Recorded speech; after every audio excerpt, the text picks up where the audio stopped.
Kwa angalau utenga muda wa siku isiishe hujafanyaje? Ukiwa na sala zako binafsi kwamba wewe asubuhi mpaka jioni hujapata muda wa kushukuru Mungu, hujapata muda wa kuomba. Una changamoto, una matatizo, una shida. Kwa sasa ule muda unaotumia kusali wewe binafsi, hata kama ni rozari ya Mungu, si lazima. Hata kama tu mafundisho yakiwa yanaendelea ni kwa Vifla jamaa ya Nundu, yakitolewa na ndugu Jovin Mkaluka, makamu wa dumu wa Vifla kanda ya Mwanza, kutokea katika jamaa ya Ngudu. Siku ya leo akiwa anatoa mafundisho yake kuhusiana na sala, ili vijana waweze kujikita katika sala na katika sala zetu.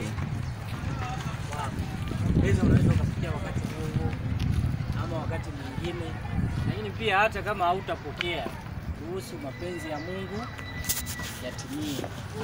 Sawa?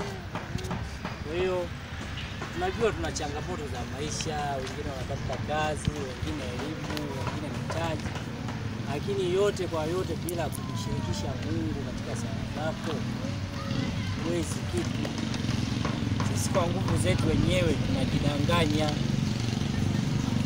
Kwa hiyo sala ni muhimu. Hakikisha tu hata kama unaamka tu asubuhi unalapa, piga tu hata ishara msalaba, Mwenyezi Mungu niongoze, nichangulie katika kazi zangu, amina. Basi Mungu naye anatia baraka katika mihangaiko yako, katika masomo yako, katika juhudi zako.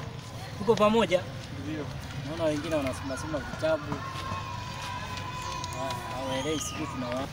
Namba 3. Tunachota nguvu kutoka kwa Yesu kwa njia ya maisha ya tafakuri, meditation. Yaani kupitia maisha ya Yesu unavyotafakari. Unafahamu njia ya msalaba?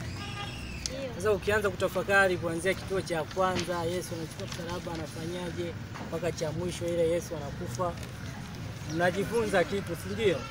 Unaona kumbe Yesu, nirudie. Namba 3 nimesema kwamba, jamani mtanisamee naenda haraka kwa sababu ya muda. Sawa? Unachota nguvu, unayoandika, unachota nguvu kutoka kwa Yesu kwa njia ya maisha ya tafakuri ama tafakari, meditation. Yaani unapotafakari, na tolea mfano njia ya msalaba ile, kutoka kituo cha kwanza mpaka cha mwisho.